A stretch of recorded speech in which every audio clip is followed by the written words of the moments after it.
42వ కీర్తన 1వ వచనం, 2వ వచనం, 3వ వచనం. దుప్పి నీటి వాగుల కొరకు ఆశపడినట్లు దేవా, నీ కొరకు నా ప్రాణము ఆశపడుచున్నది. నా ప్రాణము దేని కొరకు తృష్టగొనుచున్నది? జీవము గల దేవుని కొరకు తృష్టగొనుచున్నది. దేవుని సన్నిధికి నేనెప్పుడు వచ్చేదను? ఆయన సన్నిధి నేనెప్పుడు కనబడేదను?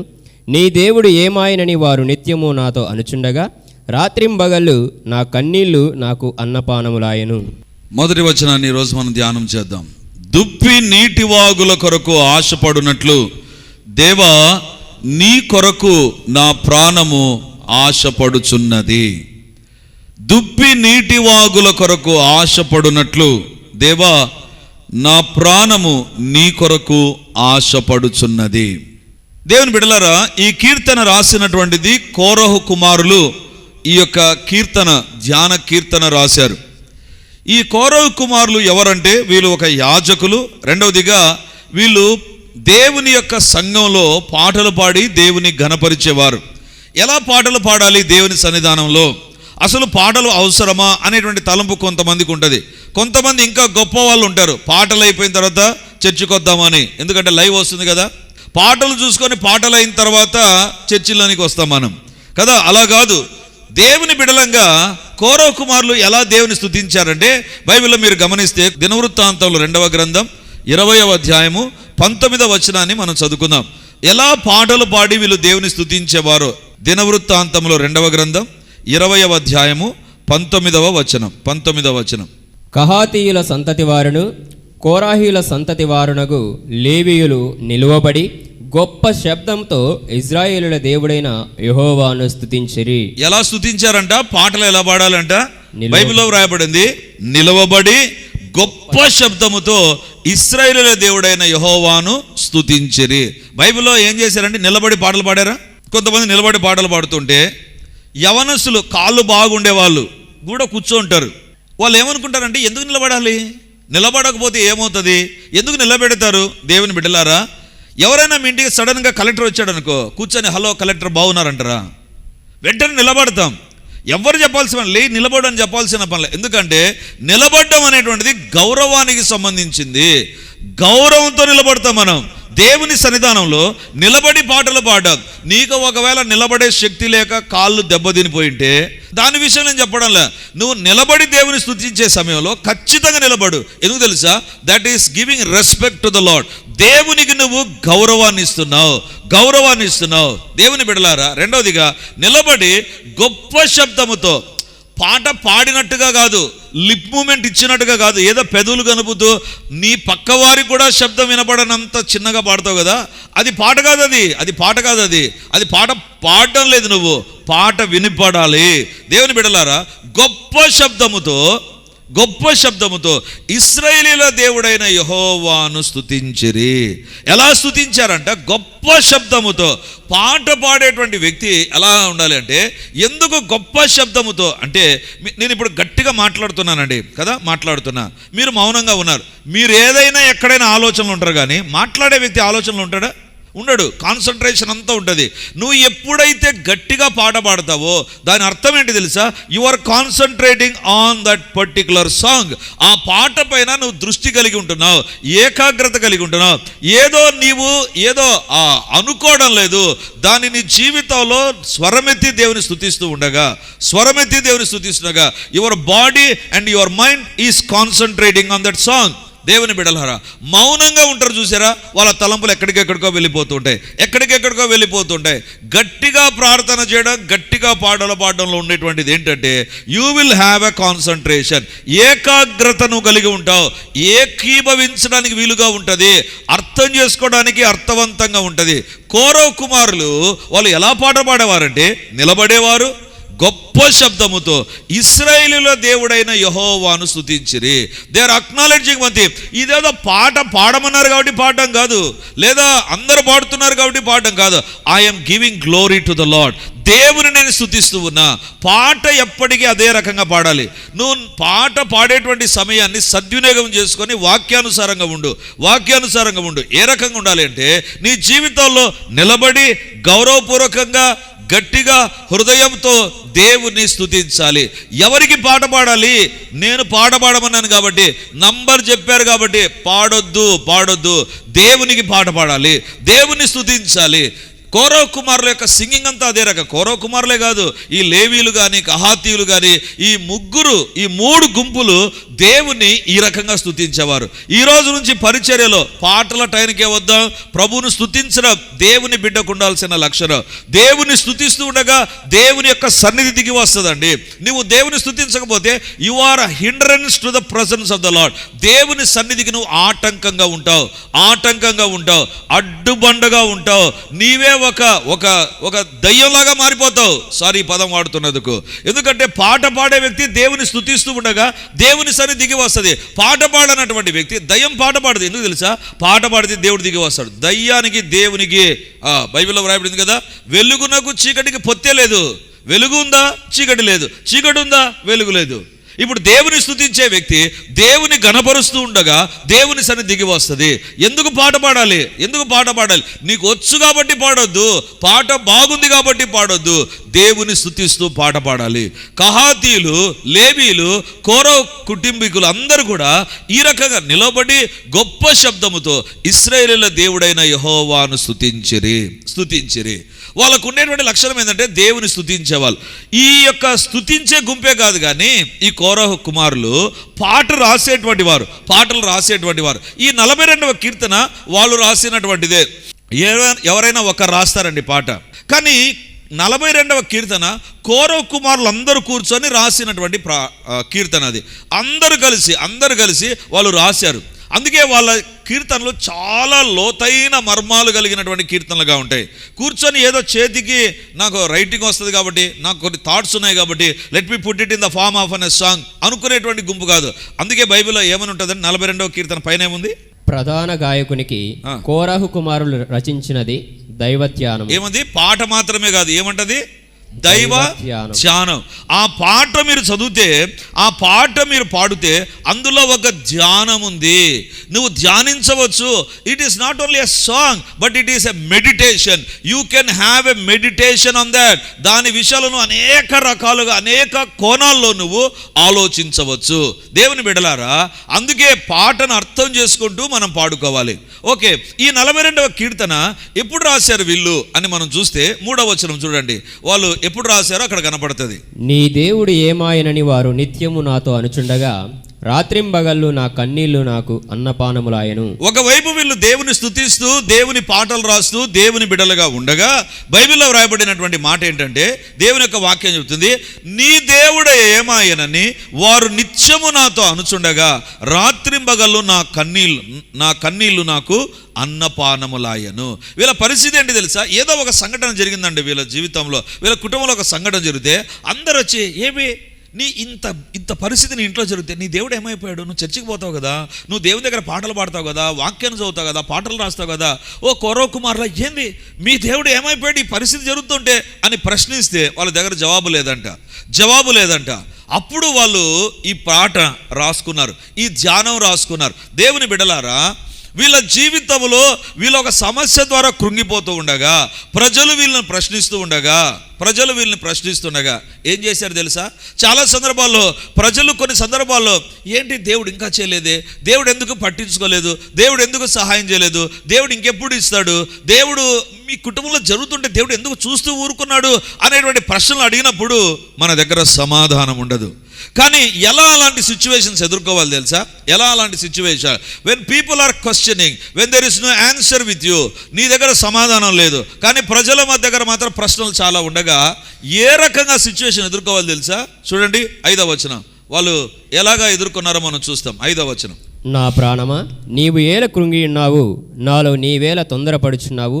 దేవుని యందు నిరీక్షణ ఎంచుము, ఆయనే నా రక్షణకర్త అనియు నా దేవుడు అనియు చెప్పుకొనుచు ఇంకను నేను ఆయనను స్తుతించెదను. నీ జీవితములో ప్రజలు నిన్ను ప్రశ్నిస్తూ ఉండగా, నీ దగ్గర సమాధానం లేనప్పుడు, కృంగిపోవడం తప్ప ఇంకోటి లేనప్పుడు చేయాల్సిన పని ఏంటి తెలుసా?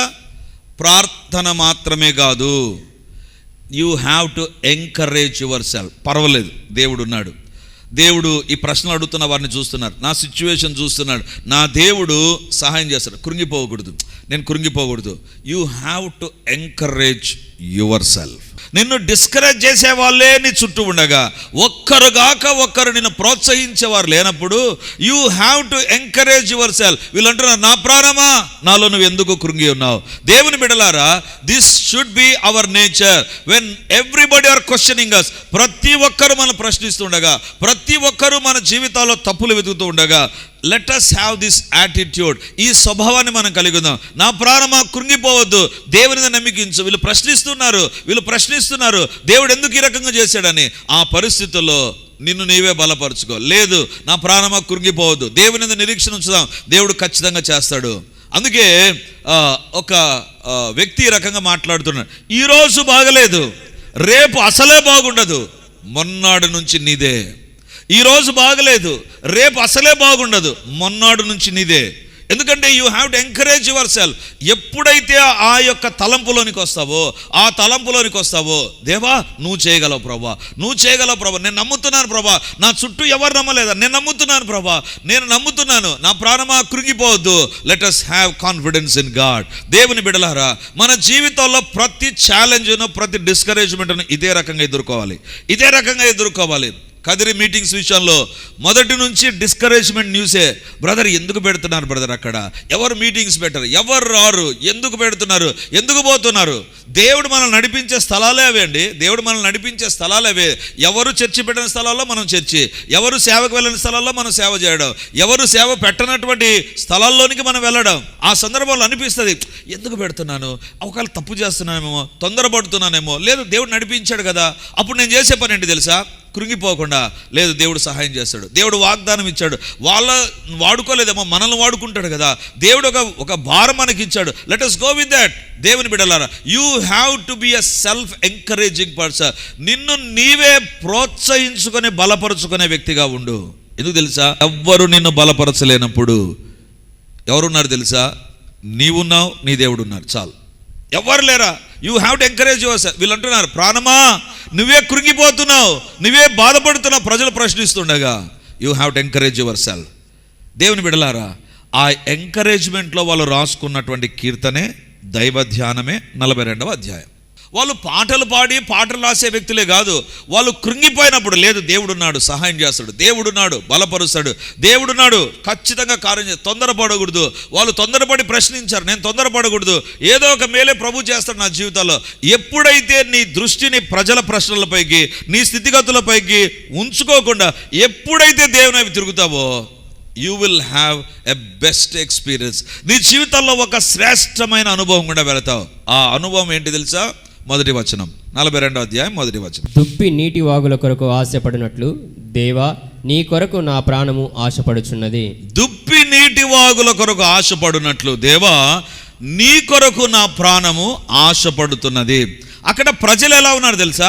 ప్రశ్నించడానికి ఆశపడుతున్నారు, నిరాశపరచడానికి ఆశపడుతున్నారు, కృంగదీయడానికి ఆశపడుతున్నారు. కొంతమందికి ఈ యొక్క అభిషేకం ఉంటుందండి. ఏం అభిషేకం తెలుసా? వాళ్ళ మాటలతో ఎప్పుడు చూడు నిరాశే ఉంటుంది, ఎప్పుడు మనల్ని డిస్కరేజ్మెంట్తోనే మాట్లాడుతూ ఉంటారు.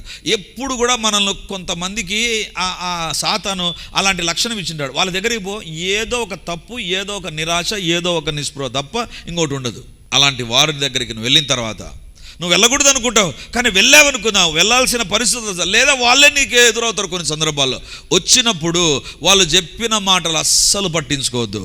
నీ ప్రాణంతో ఒకటి, నా ప్రాణమా దేవుని యందు నమ్మిక ఉంచు. ప్రజలకు కొంతమందికి ప్రత్యేక అభిషేకం ఉంటుంది, నిరాశపరిచి నిస్పృహపరిచే అభిషేకం.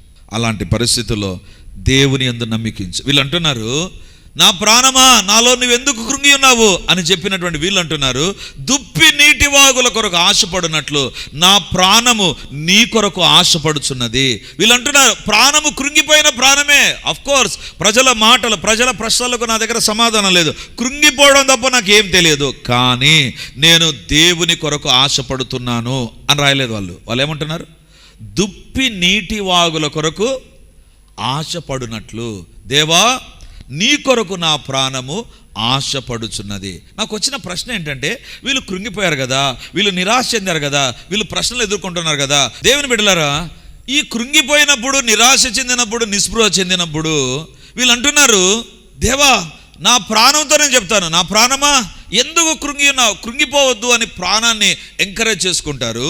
రెండవదిగా వీళ్ళు అంటున్నారు, దేవా కృంగిపోయిన నా ప్రాణము ఇప్పుడు నీ కొరకే ఆశపడుతుంది ప్రభా, నీ కొరకే ఆశపడుచున్నది ప్రభా, నా ప్రాణం నీ కొరకే ఆశపడుచున్నది ప్రభా అని చెప్పడంలా వాళ్ళు అనేటువంటి మాట, దుప్పి నీటి వాగుల కొరకు ఆశపడునట్టు. ఎందుకండి దుప్పిని గురించి రాశారు వీళ్ళు సింపుల్గా చెప్పవచ్చు, నా ప్రాణమా ఎందుకు కృంగినావు, దేవుని నిరీక్షించు, సరిపోతుంది, మంచిదే.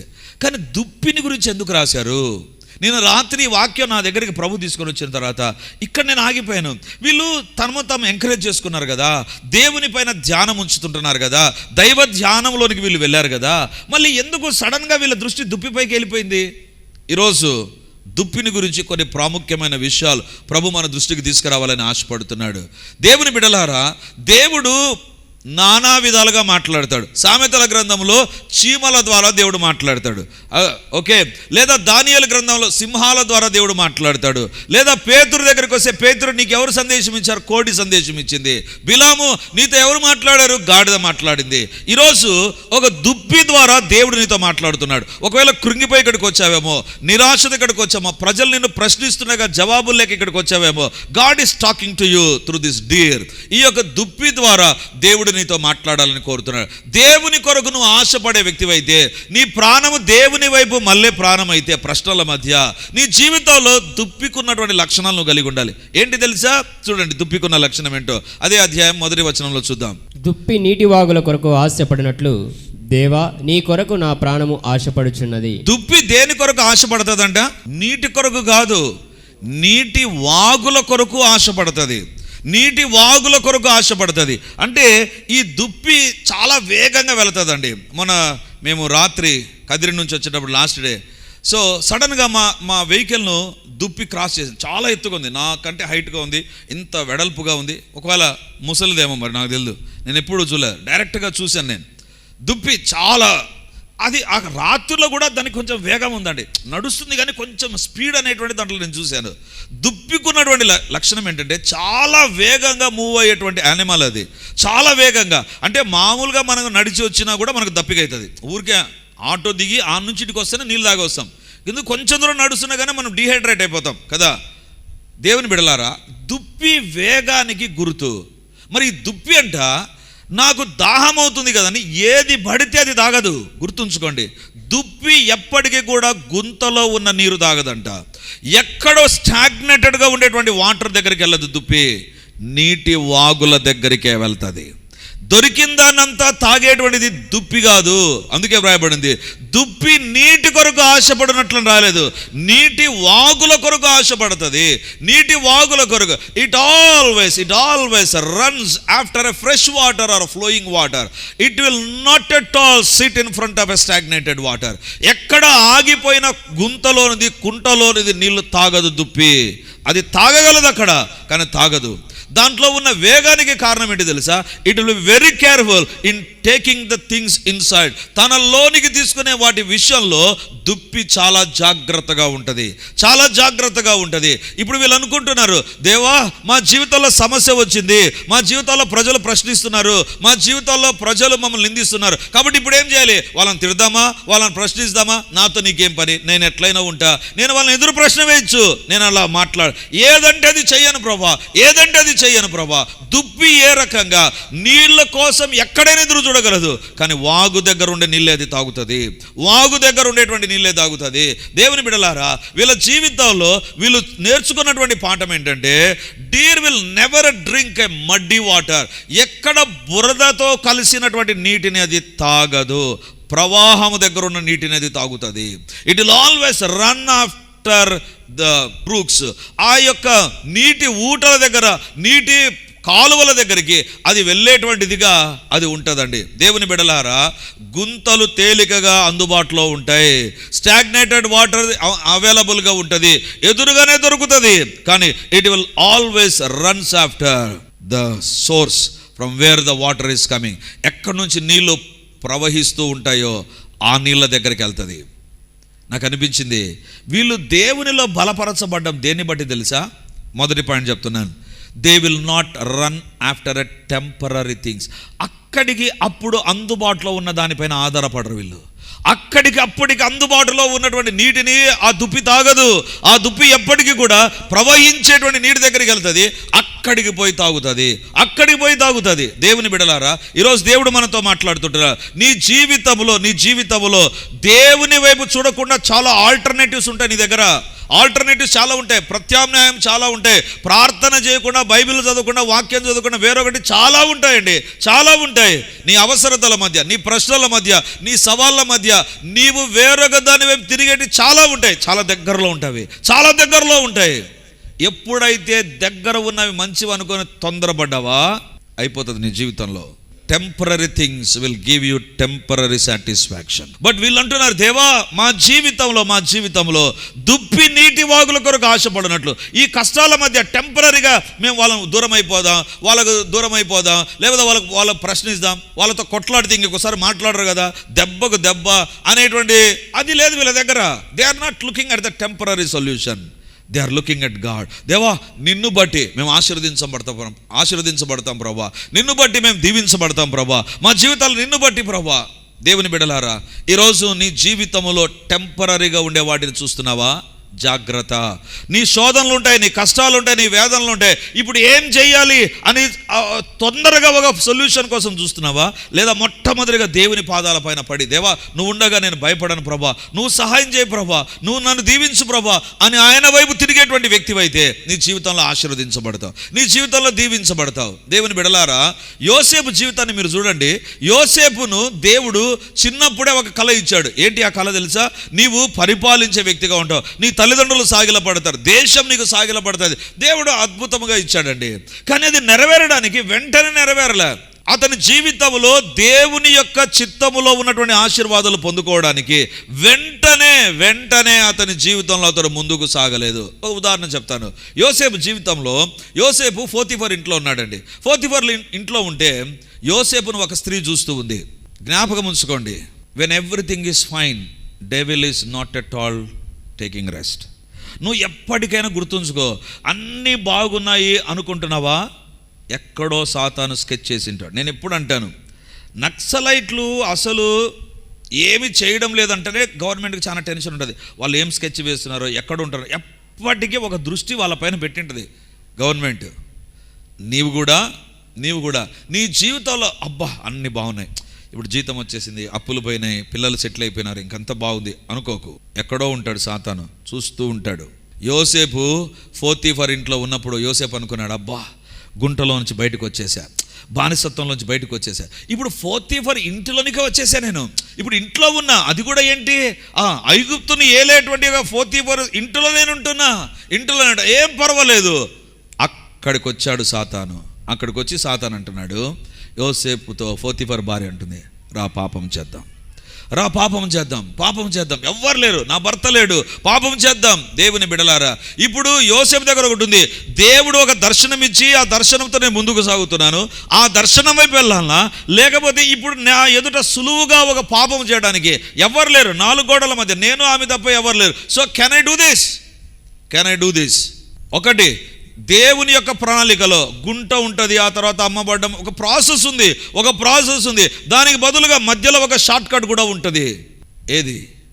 యోసేపు అన్నాడు, అక్కడి నుంచి పారిపోయాడు. ఆ పారిపోవడానికి ఏం జరిగినా పర్లేదు, ఐ విల్ బేర్ ఇట్. నేను దానిపైన నిలబడతాను, దానికోసం నిలబడతాను నేను. దేవుని బిడ్డలారా, ఈరోజు నీ జీవితంలో సృష్టించారనుకో, యోసేపు దగ్గరికి వెళ్ళగడానికి, యోసేపు నీకైనా కళ వచ్చింది, మీ అమ్మ మీ నాన్న సాగిలో ఏంది ఇంతకాలమా, కళ నెరవేరడానికి ఇంతకాలమా? బైబిల్ ఎంతమంది కళలు నెరవేరలేదు, నీ కళ ఏంది మరి టూ మచ్చే, ఇంతకాలం నెరవేరుతుందే అని ప్రశ్నిస్తే యోసేపు దగ్గర సమాధానం ఉందా? లేదు. కానీ యోసేపు చేసిన పని ఏంటి తెలుసా? దుప్పి దగ్గరగా ఉన్న వాటిపైన ఆధారపడదు, దేవుడు తనకు పెట్టిన నీటి వాగు దగ్గరికే వెళ్తుంది దుప్పి. ఈరోజు దేవుడు అడుగుతున్నాడు, టెంపరరీగా దొరికేటువంటి దాని వైపు చూసేటువంటి వ్యక్తివైతే నీ జీవితంలో శాశ్వతమైన ఆశీర్వాదం దూరం అయిపోతాయి.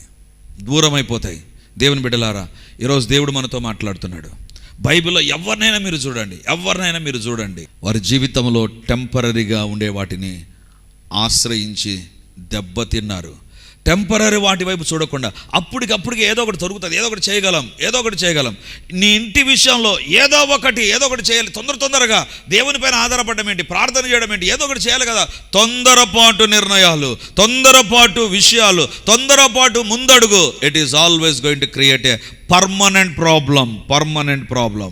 దేవుని అడుగుదాం, ప్రభువా ప్రతి పరిస్థితిలో నీ వైపే చూడడానికి సహాయం చేయండి, నిన్నే నమ్మడానికి సహాయం చేయండి. నా జీవితంలో నీవే నా తోడు ఉండాలి, నీవే నా పక్షాన ఉండాలి. దేవా, నాలో భయం కలిగినప్పుడు, నాలో చింత కలిగినప్పుడు, భీతి కలిగినప్పుడు నీవు నాతో ఉంటే చాలు ప్రభా.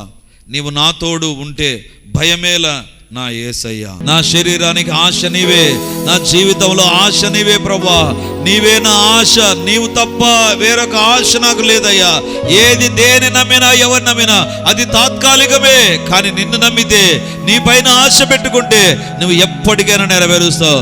మార్పు లేని దేవుడవు, మార్చే దేవుడవు, మహిమను చూపించే దేవుడవు. దేవుని వైపు చూద్దాం.